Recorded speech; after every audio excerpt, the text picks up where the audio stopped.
आजही नेहमीप्रमाणे 5चा अलार्म लावला होता. अलार्म वाजला तेव्हा खरंच अजून थोडंसं झोपावंसं वाटत होतं. अलार्म बंद करून पुन्हा 10 मिनिटे झोपले, पण लगेच उठले. कारण मला माहीत आहे सकाळची प्रत्येक 5 मिनिटे खूप महत्त्वाची असतात. वेळेत सगळी कामं झाली की मुलीसोबत थोडासा आणखी वेळ घालवायला मिळतो. उठल्यावर स्वयंपाकाला सुरुवात केली तोपर्यंत प्रियल उठली. तिला शेव खायला दिली तर ती अगदी शांत बसून खात होती. त्यावेळेत मी पटकन पोळ्या बनवल्या, मग तिला तयार केलं. रुहाणीला शाळेसाठी तयार करून तिची वेणी घातली आणि तिला शाळेत पाठवलं.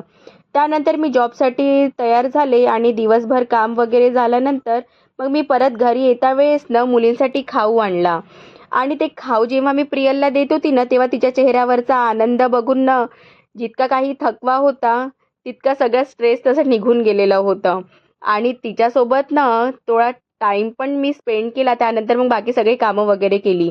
तर असा होता माझा आजचा दिवस. जर तुम्हालाही माझं असं डेली रुटीन आणि रुहानी, प्रियल आणि माझं असे व्हिडिओज आवडत असतील, तर प्लीज आमच्या चॅनलला लाईक, सबस्क्राईब, शेअर, फॉलो नक्की करा. भेटूया नेक्स्ट व्हिडिओमध्ये.